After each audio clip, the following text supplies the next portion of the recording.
Well, hello, everybody. Welcome to the Music Programming Clinic here with myself, Bobby Osinski, and my good friend David Campos, who's going to show you the ins and outs of programming. I want to thank you all for being here. And don't forget, if you have any questions, we're going to have a Q&A at the end. So just type them in the chat on the right. In the meantime, tell us who you are, where you're from. And already we're seeing a whole lot of people coming in. Andreas, wow. I see Marlene from New Hampshire. Yeah, that's great. Very cool. Boy, there's tons over here. Steve from Florida. Um, Maui, Brentley from Maui. Alex from Denver. And Michael from Austria. It's probably really late for you. So thanks for staying up. Um, You're here because you probably are not getting the sound that you want. You listen to Spotify, you listen to Apple Music, you listen to the radio, and you hear the hits on there. And when you compare your songs, your productions, you find that they're just not sounding the same. They're not sounding as good. They're not sounding like what you're hearing. So the reason for that is today's music, modern music, is a hybrid of live sounds and programming. And probably you're good at getting the live sounds, but maybe not so good at programming. And that's what this webinar is all about. This is what we're going to cover today. We're going to cover polyrhythms because polyrhythms are so important in today's modern pop recording and just recordings in general. Music libraries, we're going to talk about virtual instruments, loops, very important, and hybrid production, which we just talked about. That in fact, that's what you're hearing most of the time these days. In order to get the most from this webinar, best thing is turn off your phone, turn off your email, Facebook, all that stuff. You don't want any distractions. But more than that, you don't want any resources taken from the webinar because you want to make sure that you hear the audio and see the picture. And we're going to be showing you some videos. You want to make sure that there's no glitches. So it's best if your computer is as clean as possible.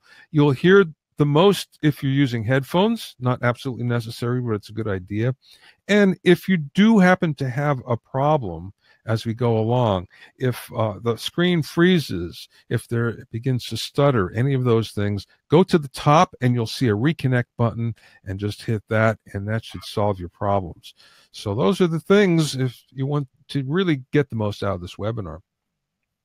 Best of all, if you stay with us till the end, we have a very cool thank you gift. So you'll want to do that anyway because there's a lot of great information. And again, we're going to have a Q&A session at the very end. David Campos, he's a producer, he's a composer, he's the founder of some great music courses online. He's been a producer and a writer of hits, of jingles, worldwide jingles. He's done so much, and he's also an expert in programming, which is why he's here today, why I asked him to come and share his vast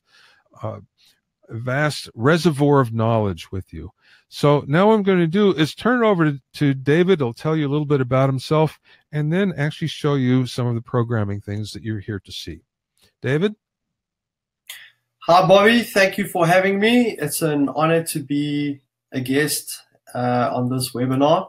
Let me get started. I want to tell you a little bit about myself. I've been fortunate to have won a New York Clio, the very prestigious award for a piece of music I wrote for a jingle. I've also had a nomination on the BBC Radio. I have won multiple Cora and Sama awards and many, many other awards. In music production, I've had lots of albums gone platinum, triple platinum, double platinum, and gold.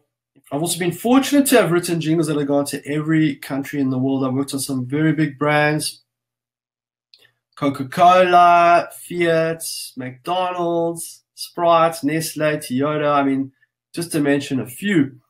So I've had a really good career, and I'm grateful. And I got to say, it's all thanks to the digital revolution. Now, first of all, you know, most of you might have heard of the digital revolution. You might have known, okay, so we used to do everything analog. We used to have tape. We used to have outboard gear. But now we have digital. So that means we can record sound, we can record instruments, and we can put it in a computer. And then from there, we can use the same tactics that we've used for decades. That's EQ, compression, panning, level, bus mixing, you know, all that lovely stuff. And the problem is, a lot of guys these days, they're doing that. They're recording their instruments. They've got good mic placement. They maybe got good EQ compression. And if you're studying under Bobby, I can tell you, you've been learning some great stuff from Bobby about mixing and mastering. But maybe you just feel like your music is just not up to scratch. It's not matching the international sort of top hits that you're hearing on the radio today. And the reason for that is you might have been missing out on the music programming revolution. And this is something that a lot of people have never really known about. A lot of people know about the digital revolution, but they didn't know about the music programming revolution. So what has happened is, alongside the digitization of recording, there's also been the change in the way that we make music. So these days, what started as sampling in the early 90s, you know, guys started sampling drum loops and just throwing that on their track, but they would still record the rest of the instruments on tape. Then with digital, they started using drum loops and digital recording, but then came virtual instruments, and that changed everything. Now, a lot of young people today, when they start learning about making music in their bedrooms or on their laptops, they automatically go to virtual instruments, and they know nothing about the traditional techniques that we use when we used to record on analog tape in the old analog days. And in actual fact, the top producers really are not the guys that are only doing programming, and it's also not the guys that are only doing a digital recording with old techniques. It's the guys that know how to use a hybrid, the combination of the two. So that's what we're going to cover today, because it doesn't matter how good your songwriting is. It doesn't matter how well your stuff is recorded, how well it's mixed.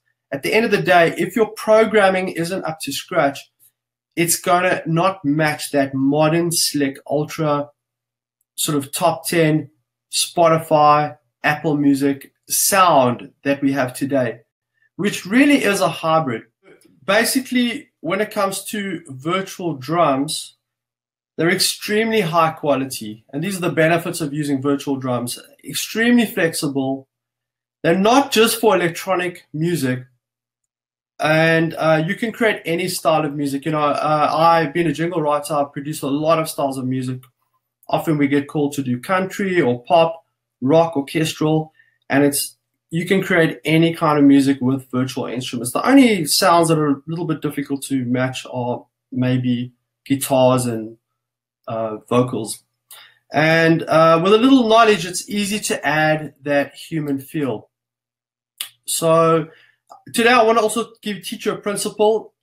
That signature clean sound of modern music is a result of the hybrid method. So as I said earlier, what makes the modern sound is the slickness. It's that neatness of the program elements and then the feel and emotion that comes from the recorded elements. And it's that combination.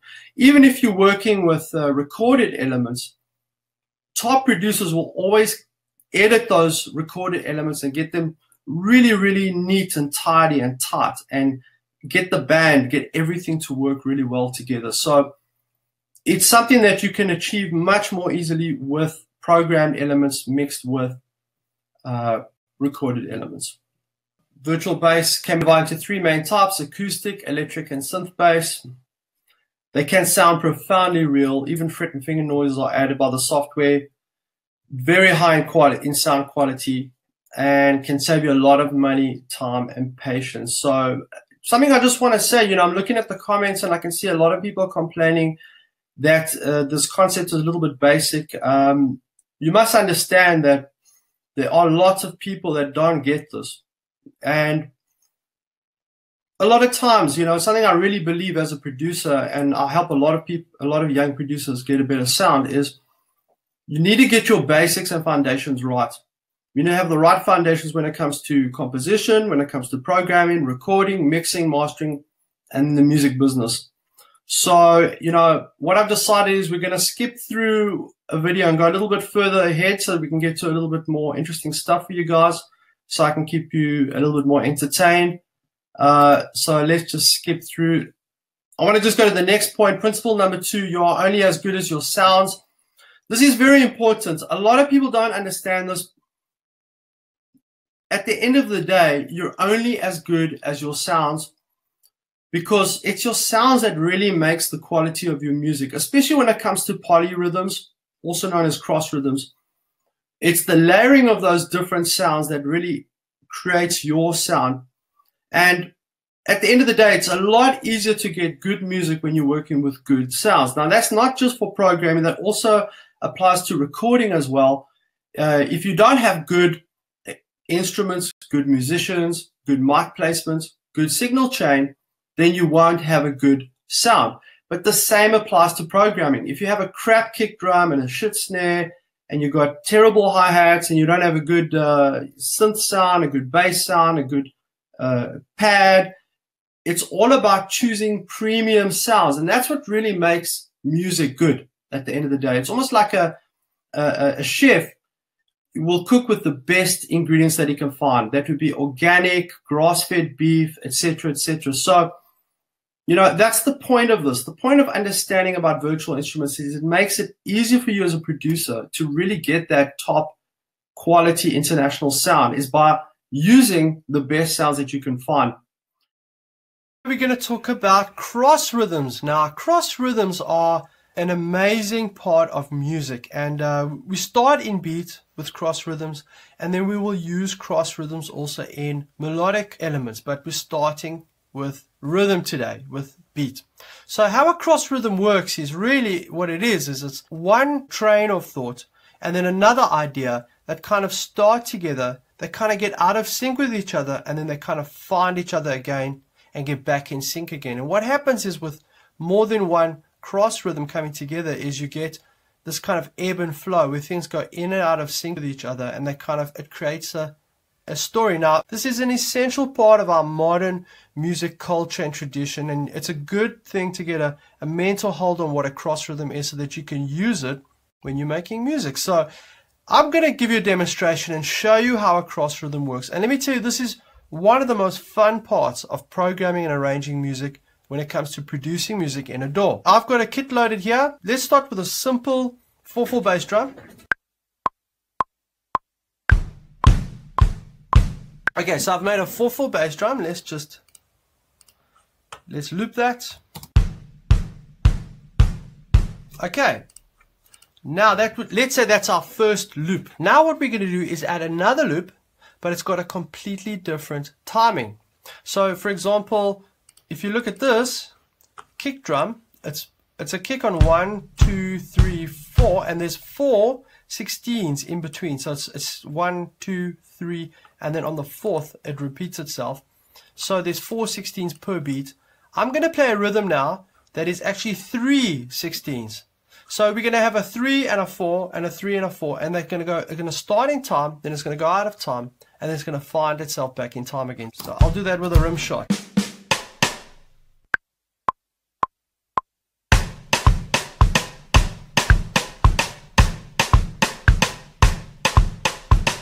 So this is the rim shot. As you can see, it starts on 1, and then it's got a gap of 1, 2, and then on the 3rd 16th it starts again, and then 1, 2, 3, 1, 2, 3, 1, 2, 3. Now let's compare that to the kick drum. Here's the kick drum and the rim together. Let's hear it together first of all. So you can hear they start together there, and then the second time the rim is a little bit ahead of the kick drum, so it's kapu. And then again the rim is before the kick again, so it's by the 4th kick drum over here, they're back in sync again. Look at that. So what's happening is really, it's almost like two independent elements doing their own thing, but somehow in the grand scheme of things, it all comes together. Let me add another rhythm to that, just to give you another example. We're going to build a complex cross rhythm beat today. I'll do some hi-hat. Let's do that.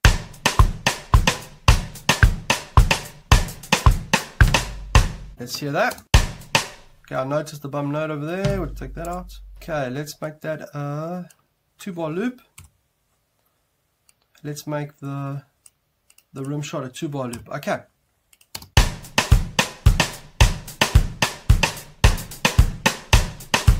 Now we've got 3 elements. You can see here the hi-hat. And the hi-hat sounds like this.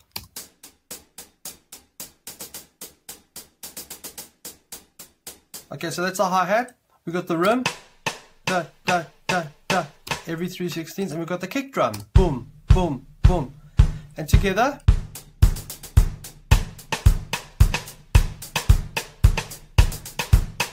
So the whole loop, if you combine the 3 together at the moment, is a 2-bar loop. They all come back together at bar 3 and bar 5 and bar 7. Let's add a snare drum to that. Here we go.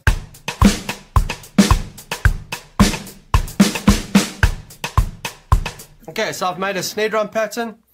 It's not a traditional 2/4, but it will create more cross rhythms in this rhythm section.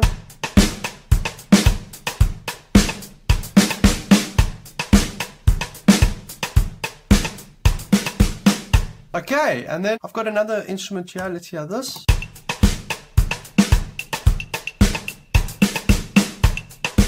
And then I've got another one. Let's hear this one.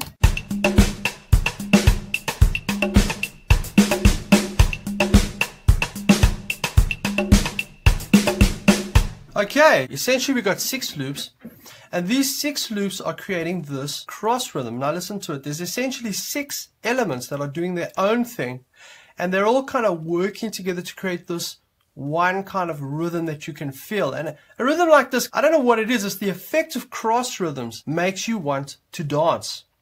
And you'll find these cross rhythms, especially in dance music, but you find them in all forms of modern music. You know, pop music, hip hop, they all have cross rhythms. Let's hear combinations of these. Let's put stick and perk together.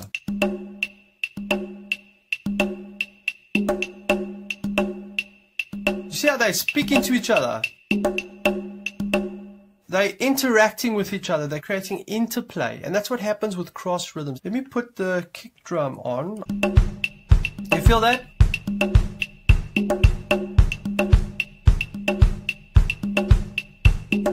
Let's add the rim.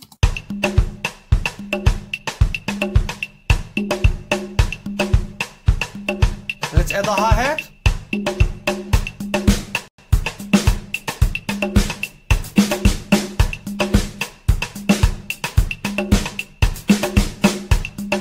So what's happening here as well, if you notice it's starting in sync, it's a 2-bar loop, and what's happening is like the rim that goes every 3 beats is only coming back to the beginning again every 2 bars. So even though the kick is repeating itself every bar, the rim is on a 2-bar loop, the hi-hat is on a 2-bar loop. So what's happening is it's starting all together, they're going kind of out of sync with each other, and then they're finding themselves back again every 2 bars. And that like ebb and flow of the beat creates, actually it creates tension and release.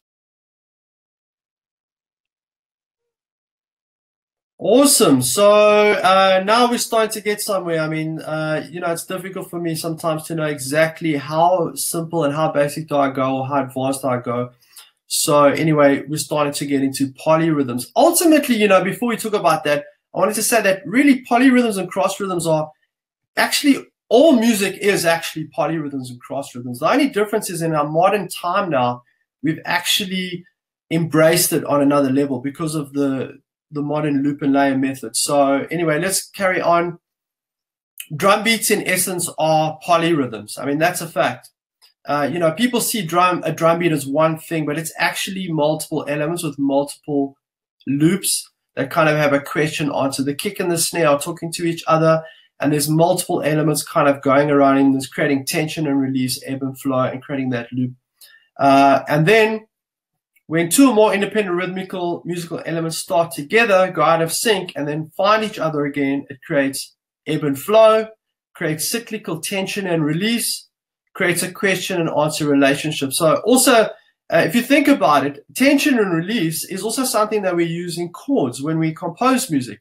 If you know anything about composition, it's all about tension and then resolve or release. So that's exactly the same effect you get from polyrhythms. The actual rhythms can create tension and release, which is a pretty awesome tool that you have at your advantage. So modern music is built on the loop and layer method, which is basically another way of saying polyrhythms or cross rhythms. So it's about creating a loop that sounds good, using good sounds, then creating another sound, another loop, and having them work together. And then saying to yourself, does it work? Does it sound good? And then saying, can I add a third layer and a fourth? And you don't move on to the next layer until you say that these two, the children must play nicely together. See it like that. So that is the modern way. When we get to song structure, that's where we switch loops on and off, depending if it's the verse, the chorus, and that's how you create variety in a modern production. But anyway, let's move on to the next lesson. If you enjoyed that fourth video, you're going to really love video 5. We're now going to do polyrhythms and cross rhythms with melodic instruments, just to show you this is not just about drums. We're going to go into cross rhythms again, and this time we're going to be looking at melody. So I've kind of prepared a song. I'm going to start by playing in the first melody that I came up with. We can combine different melodies together to create cross rhythms, and it's a very common technique used in modern music, and in fact in all forms of music. All music really is combinations of different loops that creates cross rhythms. So I've got this sound here called the Euro cut. So that's my loop. I came up with another melody with a piano. I'll play the piano on its own first.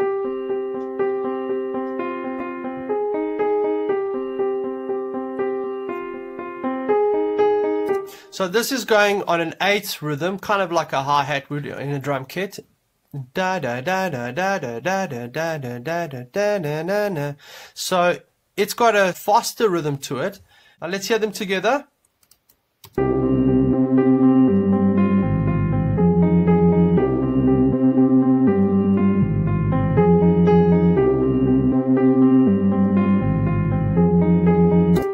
Okay, so you can hear how those two different melodies are kind of creating a cross rhythm. And what they're doing is they're interplaying with each other. There's parts that they go together and there's parts where they're separate. So there's actually 1, 2, 3, 4 notes in the piano for every one note in this synthesizer sound. Yet it works beautifully together. It creates an amazing interplay. I've got another sound that I created.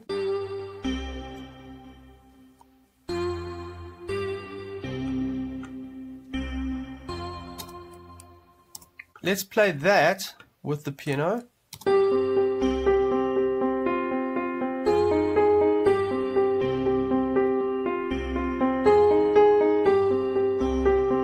So that's another rhythm. It's this one's a lot more sparse.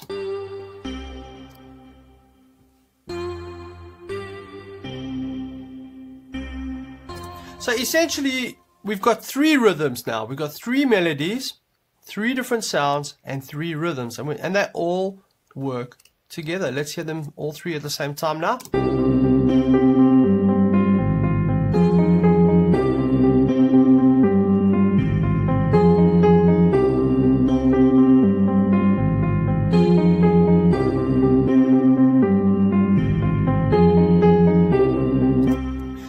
Creates a beautiful collage. It keeps you in suspense, and it keeps you tickling your ears with different sounds. You're not quite sure what to listen to at any point, but it does create a very strong emotion. Now this song has a very slightly eerie sound to it. That's because of the sounds I've used and the chords I've used, but this melodic cross rhythm effect can be used on, you know, happy sounding songs, very bluesy sounding songs, sad sounding songs, eerie sounding songs, you know. So it's not the emotion itself is not decided by the cross rhythm effect. It's more the choices in melodies, the scale. Like this song is in a minor scale, and that makes it sound sad.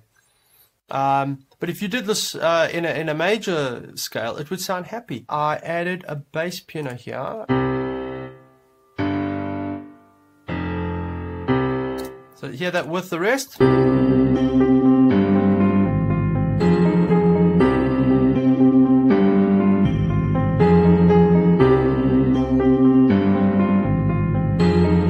And one more, I've got this cello section. Listen to this. It just comes in one part over here. So hear that in the song.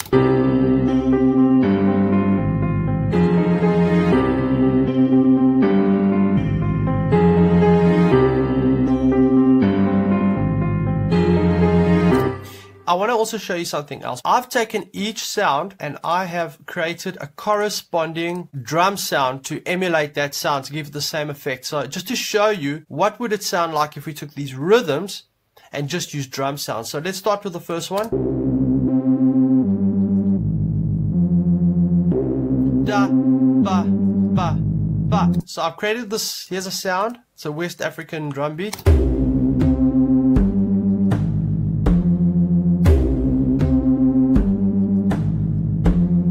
Okay, so that's the sound I've created for that. Now the piano. So eighths.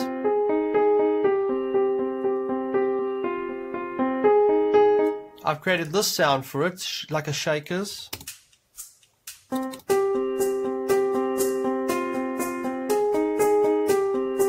can hear they're doing the same thing. They got the same rhythm, playing in eighths. This sound.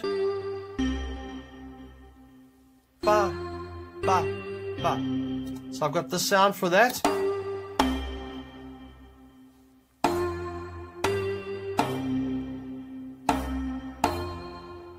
Okay, so you can hear what I've done. I've played rhythm drum sounds in exactly the same places as the melodies. So now let's mute all the melodies, open all the drums, just have the drums and none of the melodies, and listen to how it sounds.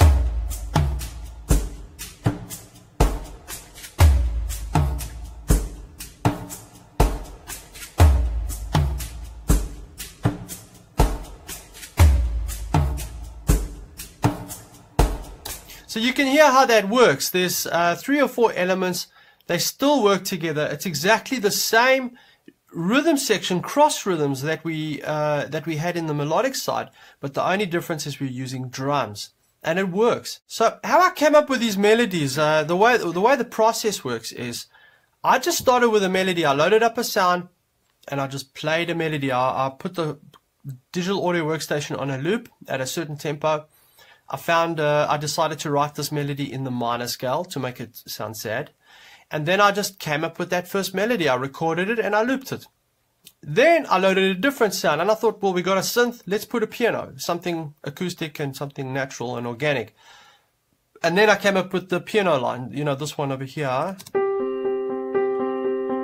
And until I worked until I found a melody on the piano that was a different rhythm to the synthesizer, but that worked melodically. So then they worked together. So then I got these two. And you can hear they're working together. And then I went and found a third sound, and I played that third sound on top of the 2 sounds that I had already until I found something that worked with the other 2.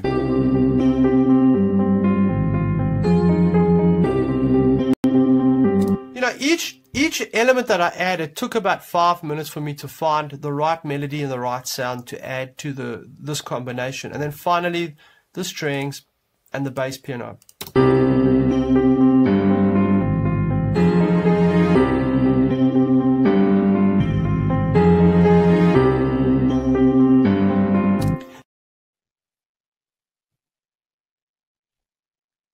Cool. So that was a demonstration of polyrhythms, also known as cross rhythms, with melodic instruments, just to prove the point that this is not just about drums, it's about actual instruments. And I'm using virtual instruments today, but when it comes to that hybrid sound, at the end of the day, it doesn't matter if it's a virtual instrument or if it's a guitar, a recorded guitar, or if it's a recorded instrument and a programmed instrument. It's about how they work together. Are they working together? Are they taking you on a journey? And I can see that some of you guys are starting to get it now. You're starting to see the modern way. It's like that light bulb is switching on. It's actually a very simple thing to get, because once you get this, it's actually a lot of fun.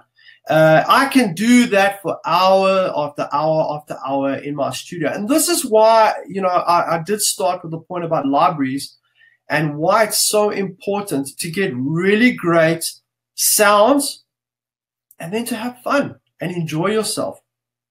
So let's move on to the points here. All musical styles use cross rhythms. Melodic instruments also have rhythms, so they can also interplay between them. Very high quality. You can get recognized brand sounds at minimal costs. I highly recommend you start building a really good library of sounds. And I said that earlier, that it's so important that you can have good materials to work with. It's almost like being a chef, as I said, having great ingredients and then just getting in that kitchen and cooking up a storm. You know, it's something, for me, there is no better happy place than sitting in my studio hour after hour, especially since my studio is soundproof, and just creating all these combinations. And so anyway, guys, that is a great demonstration of polyrhythms. So what do you need? Polished, ultra neat production. You're looking for that modern sound that seems to, I was trying to make it in the music business. I had the point where I wasn't matching up to those international tracks, and I was struggling to get my music to sound like the guys that I admired. And it came down to these points. These are the fundamental points. You've got to have good recording and understand digital audio, but you've also got to be a good programmer. You've got to have good sounds. And you've got to have a slick sound. It's got to be neat and tidy. And ultimately, you want music that sounds like it belongs on the radio. That's the difference between a song that sounds like a demo and a song that sounds like a finished production. So I wanted to let you know I have a much more advanced course called Advanced Music Programming. It's going to help you to get that ultra slick modern music sound. Can be used on any DAW or software. It doesn't really matter, because ultimately the principles that I teach can be applied to any gear setup. There's no expensive plugins needed. We also have high definition videos, so you can follow over my shoulder. I go really, really deep and I go slow. And I do start from the beginning. So I know some guys were complaining that I was starting a little bit basic, but we start at the beginning. If you're just getting started in programming, maybe that's an area you need to work on. You know, this is going to help you. And then we get more and more advanced from there. The course has 58 videos, over 15 hours of content. So we kind of rushed through this webinar today. There's 4 modules, music building blocks. I get into the 4 main music building blocks. That would be beat, bass, chord, and melody. Getting the right sounds. That's a whole module I've got on finding the right sounds. The nuts and bolts of music software. I teach how to use music software. We're talking about things like quantize and velocity, how to get that human feel by programming the velocity, and then advanced programming techniques and more. We go really, really deep. We also have an exclusive Facebook group so that you can have personal help. And I find that having a community of people really helps people to grow and learn very quickly. And of course, you have available access, lifetime access, 24/7. If you can improve your productions, it means you're going to get more opportunities. Let me tell you something. I stake my reputation on this. I have had a successful career, sold millions of records, and I've done this all through these principles. So these are things that I'm sharing with you to let you know that if you follow these principles, it's going to help you get better productions, which means more streams, views, sales. If you're going to get into jingles or writing music for film, these techniques can help you to be a better composer, stroke, music producer, or beat maker. And better productions also means more confidence. And why I say that is because some people, at the end of the day, they've got some of the elements in their music right, and they've got other elements where they don't know why. Why is my music not sounding like those guys? So when you finally get to a place where you know what those fundamentals are, that's when you can be confident. That's when you can know, okay, that's what I'm missing. That's why my music doesn't sound great. Maybe your libraries are not good enough. Maybe your sounds. Maybe you haven't understood polyrhythms. Maybe you haven't understood song structure and arrangement. Maybe you haven't got your mixing and mastering right. But it's just 10 or 15 things. Once you've got those under your belt, that's when you can start to be confident and create world-class productions. Once you purchase this course, you'll log into our portal. It's a digital portal. It's an online course. And when you get inside, you can see the modules over here. We've got the 4 building blocks. As I said, we start right at the beginning. Some people were talking about polyrhythms. How many different independent elements can you have? Ultimately, there's actually 4 main elements to music. All music, no matter whether it's world music, whether it's pop, hip-hop, you name it, there are 4 building blocks to all styles of music. And I go deep into that. I explain the technical aspects of it, and I also show you how to identify the 4 building blocks in other people's music. So we look at pop songs, and we try and reverse engineer the programming and the production of those songs, and then figure out how to create that ourselves. And that's something that I learned doing jingles and reverse engineering a lot of hit songs for jingles and TV ads and stuff like that. Module 2, how to get the right sounds. That's also so important. As I said, I think I've convinced you today, and I'll show you how to do that in this module. Module 3, the nuts and bolts of music software. It's also no good to know the principles if you don't know how to actually use the software. And that's, the technical side of actually using a DAW, and not just for recording, but also for programming, because it's just as important. And then we've got module 4, advanced music programming techniques. This is where we get into the nitty gritty. And this is just some of the things we cover: quantization, velocity, arpeggiation, music programming workflow, music programming methods, hybrid sounds, ADSR, modern song structure and arrangement, programming music from random dice. That's a very interesting one. I literally write a song by throwing a dice just to prove my points and use my techniques. And then polyrhythms, cross rhythms, and much more. Let me just say that I've never, ever suffered from a writer's block. Because of these techniques, I've composed over 1,000 jingles in my life.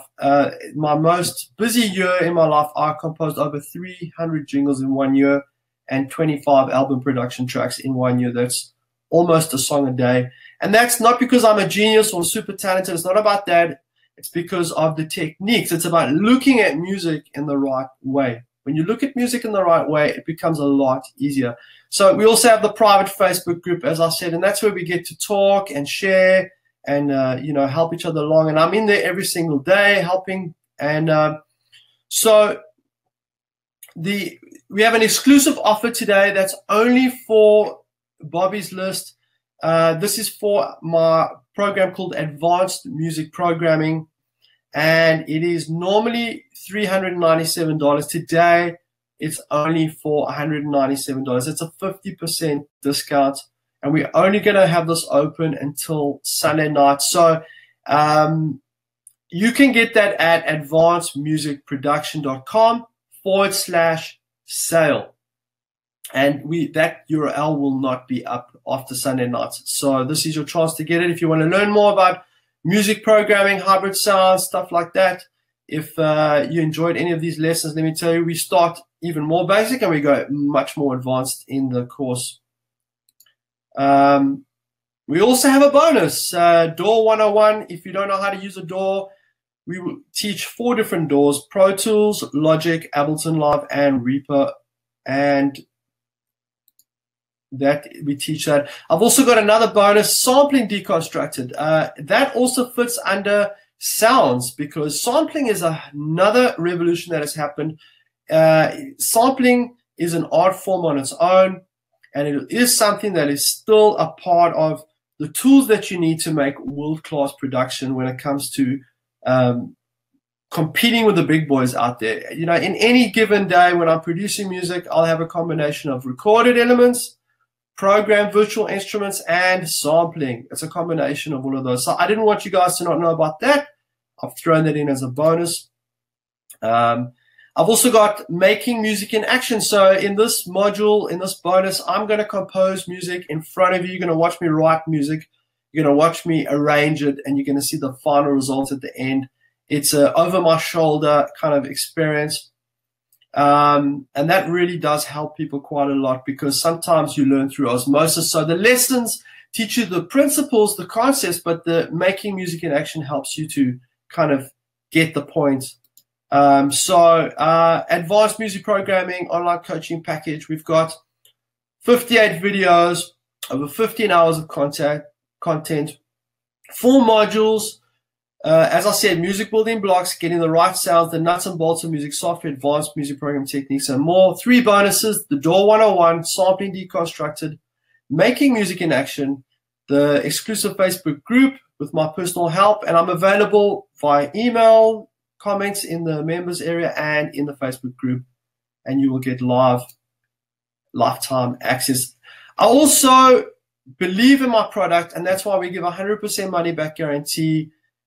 If for any reason you're not satisfied with the course, within 30 days, you just email me, and you can email me at support@advancedmusicproduction.com, and we will give you a refund. No questions asked, no hassles, and we can still be friends. And I'm quite confident, because let me tell you something, we've had over 4,000 people do this course now, and we've had hardly any refunds. So I stand behind this course. I believe in it. We're constantly improving it as well. This offer is only good until Sunday night. So unfortunately, after Sunday, it'll go back to the normal price of $397. I see Bobby is back. Yeah, I'm back. So I just want to pipe in here for a second. We're going to get to Q&A in a second. So we have plenty of questions. I know some of you sent your questions in, and also there's a bunch on the right. But if you have any other ones, put them over there on the chat on the right-hand side, and we'll get to them. David has, like he said, there's over 4,000 that have taken this particular course, and it was hard to actually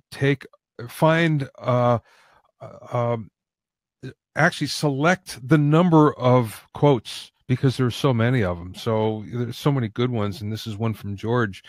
He says, your courses inspire me to move one step higher in my music. That's what we all want, don't we? We all want to move another step. We want to get better. And boy, it really helps when that happens. Here's one from Joseph. Joseph says, once again, you've made the complicated simple to understand and achieve. And of course, it's one of those things where music and music programming and music production can seem very difficult sometimes. The real trick is knowing that it's not as difficult as it seems, and having somebody that can actually take you through this and show you the simplicity of how everything is put together. And David is awesome at that. And then finally, here's Chris. Chris says, it's taking me a bunch of levels up my production. Again, it's just what we want from anybody that's trying to help us, and a guy that can show me what production is really about. One of the things that we all want is we want our productions to sound like we're hearing major label releases, like we're hearing on Spotify and Apple Music and the radio. And Dave is just the guy that will help you discover that in your music and your productions. So again, it's one of these things where I always look at the future. When you learn something, what is it going to feel like a month down the road, or even a couple weeks down the road? Imagine what your music could sound like with a few of these programming tricks. And imagine what it's going to be like when finally you have clients and bandmates and your friends that are asking you to help them because you know something that they don't know.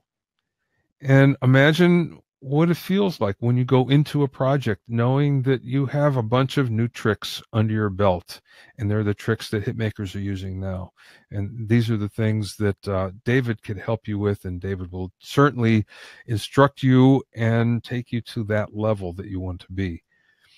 So you can get this a couple ways. Go to advancedmusicproduction.com/sale, or on the right hand side you'll see an offer that's in the chat, and just click on that. It'll take you there directly, and we can get started immediately. Again, I twisted his arm on this. It's normally $397. I said, David, my people really want this knowledge, but you have to give us a deal. And he did, at 50% off, just $197, plus all the bonuses. It's worth it even without the bonuses. With the bonuses, it's just an amazing offer. But all that stuff goes away on Sunday night. It's only lasts till Sunday. The price goes back up, and you can still buy it, but it'll cost more money, and there won't be any bonuses. So let's get to the Q&A. I'm going to go full screen here, and there's plenty of questions. And I think we're going to start off with some that were actually sent in to us. And here's one from Rick. And Rick says, I'm using Cubase. I noticed a lot of the bass sounds and samples out there sound artificial. What's the best plugin or VST instrument for getting an authentic bass sound? And let's see. He also goes on. He says, what would be the recommended processing to allow the bass to be heard in modern pop mix? Let's go with the first one. He says, what's the best plugin or VST instrument for getting an authentic bass sound? Authentic bass. I mean, I have to say I'm a Spectrasonics fan. There are plenty, you know, Native Instruments make a great one too, but I personally think that the Trillion from Spectrasonics is great. But these days there's so many great virtual instruments out there, so it's something that you should investigate. Okay, here's another one that came from wow, I can't. I think it's from Gauthier. Okay. Says, could you please give me an idea of the type of modern sample sounds used behind the heavy metal rock guitars? I've heard of baritone guitars, lower tuning, stacking higher register parts, and string pads so far. Just wondering if specific non-guitar sounds are hidden behind and used sometimes, or is it just the guitars? David? I would say that what I've seen in the heavy metal, modern sort of heavy metal sound, as all styles have been influenced by programming, is mostly in the drum program.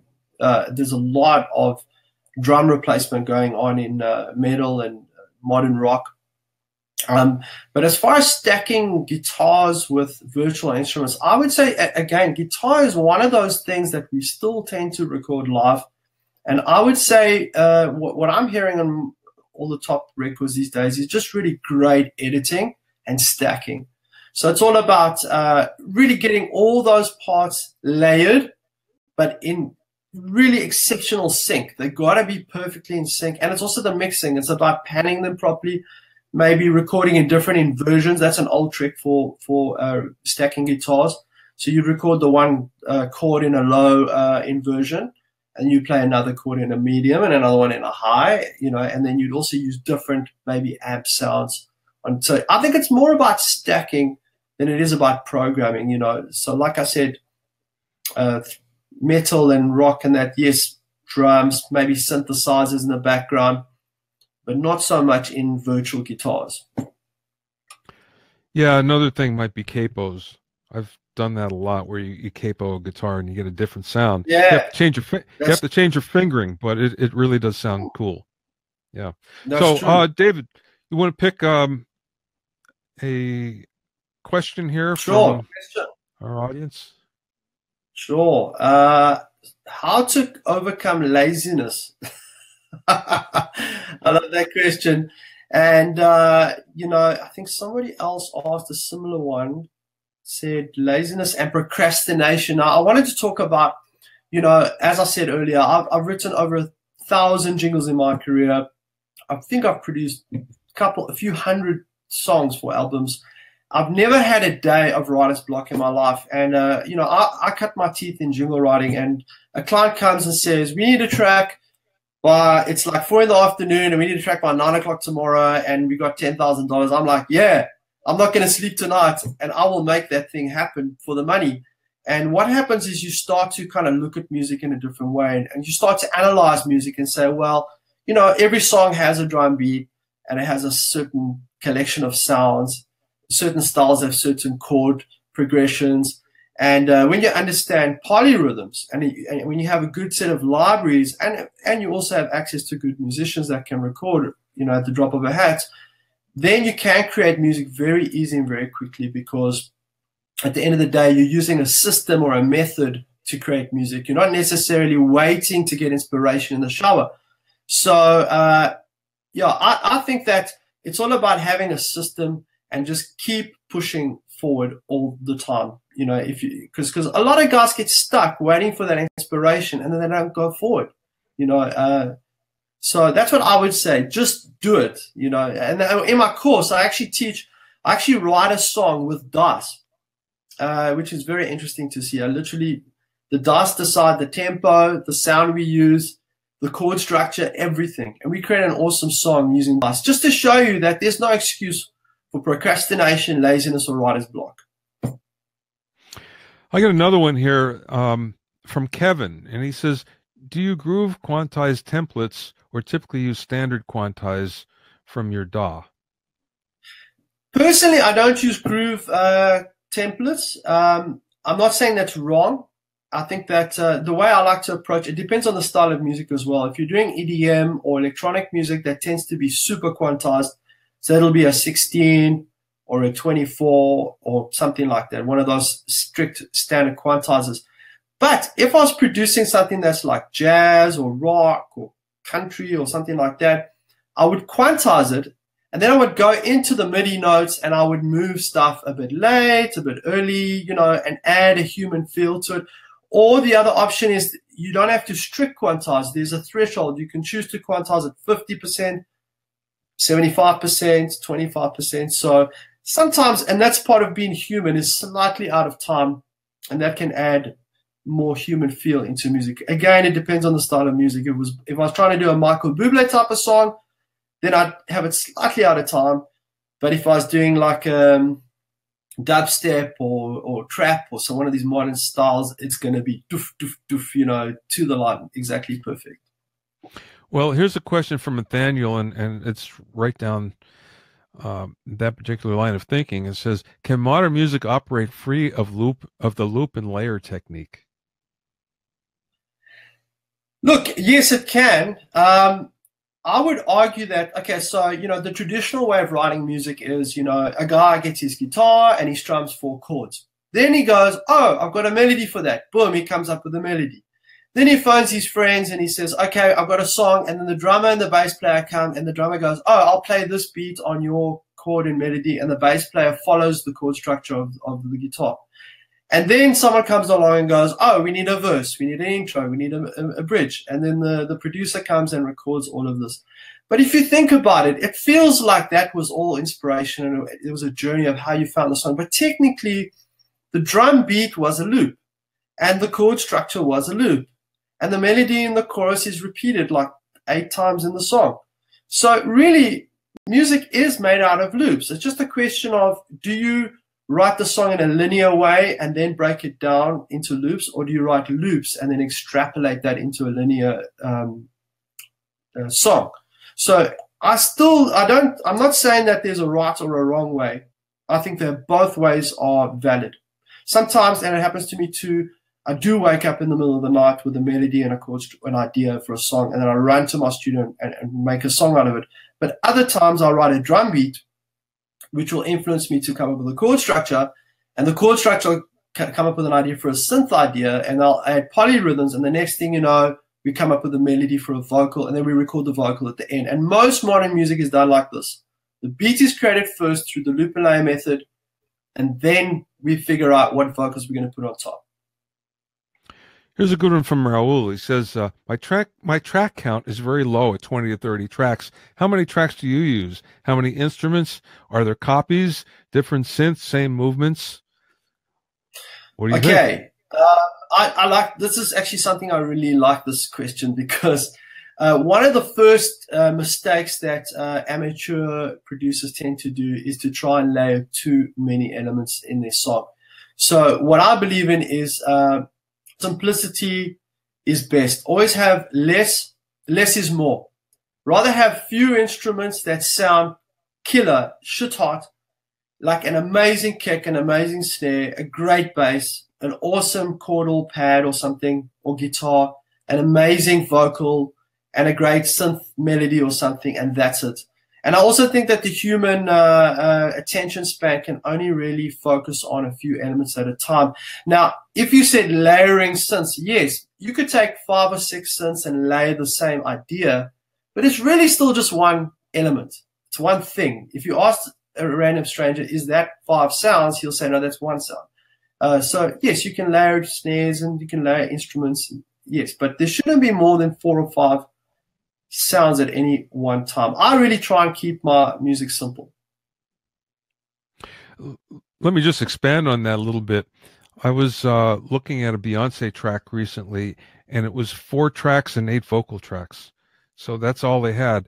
And you'll find a lot of that. I talk with many people that are doing a lot of R&B and rap type music, hip hop, and they find that, you know, it's 4 tracks of music and it's a lot of vocal tracks, and that's it. On the other hand, it's not uncommon for mixers these days to get in 100 to 200 track count productions of real players. So that's kind of common these days. So it goes both ways. A quick little story. I have a friend who's he's a tech, and he's the tech for all the big studios around town. And one of his jobs is exercising faders on big consoles. The reason why is they'll only use 12, they'll have an 80 input console and they'll only use 12 channels. So for the other ones, the channels not to go bad, what he has to do is come by every week and make sure all the faders are moved and the switches are used and everything. They get like dusty and they crackle and make noises. Yeah, oh my God, I remember doing that in the old days in my dad's studio, just playing with those pots to try and get them oiled or whatever. Yeah. Okay, here's another one. This is a good one from John. He says, any tips for coming up with a good verse when you only have a chorus, or vice versa?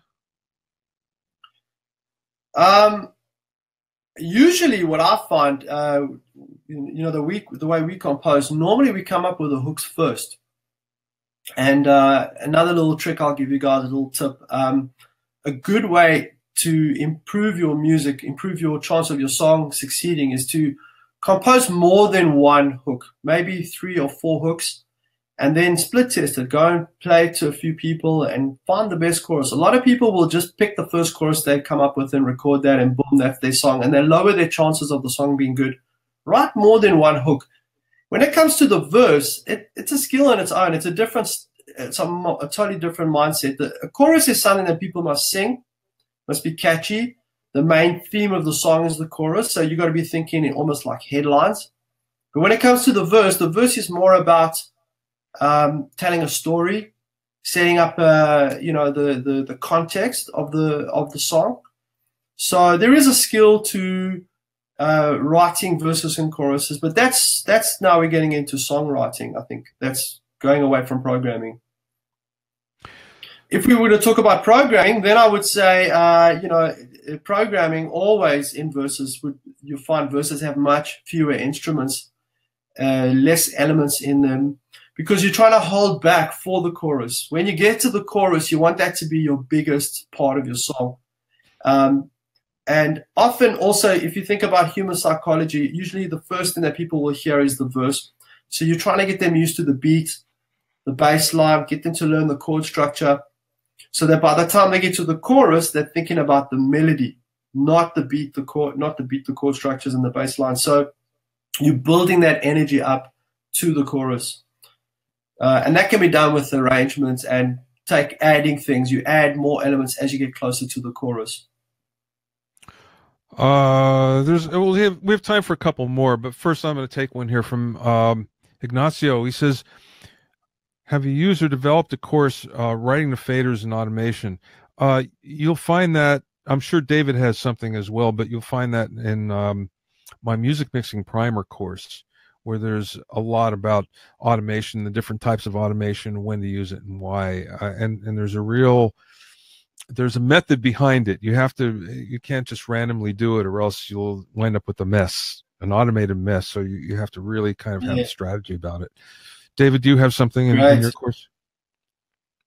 Do you have this is just music programming, so we don't tackle mixing at all. But what I would like to say about mixing is going back to my principle that you're only as good as your sounds. When you have an amazing snare drum and an awesome kick drum and a round, warm bass sound, and you have a well-recorded vocal and nice synth sounds and all your elements, your guitars are well-recorded with good amps, it makes mixing 10 times easier. You know, there's that famous Batman slapping Robin saying, we'll fix it in the mix. No, you don't fix it in the mix. You fix it in the creation part of the song. So maybe if you're struggling with mixing, maybe your problem is not mixing. Maybe it's your sounds. Maybe you're choosing B-grade sounds. Maybe your recording is not up to scratch. So again, back to that hybrid thing. You need good recording, good programming, and then mixing becomes a lot easier. Well, coming back to that point, here's a question from Lucian. He says, where do you find more sounds or plugins if there are no, or more sounds if there are no instruments? If you have, I think what he's trying to say is, if you need an instrument and you don't have it in the library, where do you go to find that sound? Actually, these days there are thousands. It depends. If you want to use a loop, there's a bunch of places you can go. If you want to use virtual instruments, for a start, I would say the first place I would go to Native Instruments and buy Komplete. It's spelled with a K, Komplete. It's a bundle. You're literally getting all of their sounds in one go. I don't think it's that expensive. And you literally will get all the greatest organs and pianos and synth sounds and bass guitars and live drums and electronic drums, and you'll start with a great library. But these days, all the DAWs pretty much come standard with really good sounds. I mean, Ableton has great sounds, Pro Tools has great sounds, Cubase has great sounds, Logic has great sounds. These are just excuses, for not making good music. These days, they do come with good sounds. Get to know your sounds and keep adding and building. Here's the last question here from Tony, and then we have to run. He says, if I want to print the audio output of a virtual instrument to a stereo audio file, what's the right way to go about doing it? So that I may split that stereo audio file into two separate left and right mono channels and pan them individually for maximum flexibility. Okay, so in other words, what he's saying is he doesn't want to pan. He wants to pan them as two mono files rather than a left and right file, left and right track, rather than a stereo file, which is hard to pan kind of the way you want to, diversion panning. So what's the best way to print a virtual track like that? Personally, I don't know why anyone would do that. I think that's why we have stereo files. I don't think I've done that in like 20 years now. So I think keep it stereo. Why would you want to split it? And there's plugins you can. I'm sorry, go ahead. Oh, maybe you know something I don't, Bobby. You got any suggestions for that?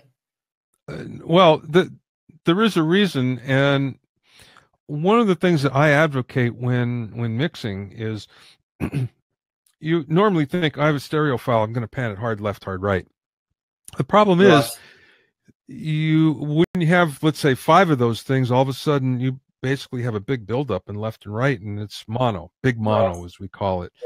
So what ends up better? I mean, then you can pan it like this and this, but sometimes what ends up better is to use what they call diversion panning. Diversion panning is basically you're panning something this way, so it's still in the left, but has some width, or this Mm. way, for instance. Right. And Right. if you just have a stereo track, like in Logic, you can't do that. You kind of need separate left and right tracks in order to be able to pan it like that. So that's the reason that he's saying. Okay. Okay. Look, there are also plugins that can do that on a stereo track, so that's also an option. Yeah. All right, everybody. So thanks for the Q&A here. David, you want to take this? Yeah, sure. So the free gift for attending the webinar. First of all, thank you for your time. Sorry to those guys who were a little bit frustrated. Maybe it was too basic for them. I was trying to cater to everybody. I'm giving away an ebook. It's called David's Music Panning Triangle. So, as I said, I'm a person of systems, and I'm a person that likes to break things down into, formats. So, I've created a formula for how to pan your instruments when you're mixing. So, this is not related really to programming that much. It's more about mixing, but I'm going to give that to you today for free. You can go to this page, advancedmusicproduction.com/free gift, and you can download that today. And that is my gift to you. Thank you for your time. And thank you guys for waiting all the way to the end. Thanks, everybody. We're both open for questions, and here's how to get in touch with us. Of course, there are multiple ways to get in touch with me, as you well know, just via email or by the Hitmakers Club Facebook group for those of you that are members, or if you're a member of one of my courses, then you can get to me via the comments, and I'm happy to answer any questions you might have, and I'm sure it's the same with David. Exactly. Again, his advanced music programming course is pretty fantastic. There's an awful lot of material in there that there's so much that you'll find that's useful. And it's always one of those things that as soon as you run out of things to try, there's something new that he has for you. And plus the bonuses are pretty awesome. So only until Sunday, it's $197. It's usually $397. Go to advancedmusicproduction.com/sale. And again, the offer is only good until Sunday. You can buy it after that, but it's going to go back up to its normal price. Plus, you won't have the bonuses. So there's an awful lot here that is worth getting in on this now. So thank you, everybody. Thanks for being with us. Thank you, David, for being my guest on this, and I can't thank you enough. This has really been fantastic. Thank you very much, Bobby, and thanks, guys, for your time. And I'm available, like Bobby said. You can email me. I'm available to my students 24/7. So thank you, guys. Thanks, everybody. Don't forget, there's a replay. You'll get the link in an email, and you can watch the whole thing again.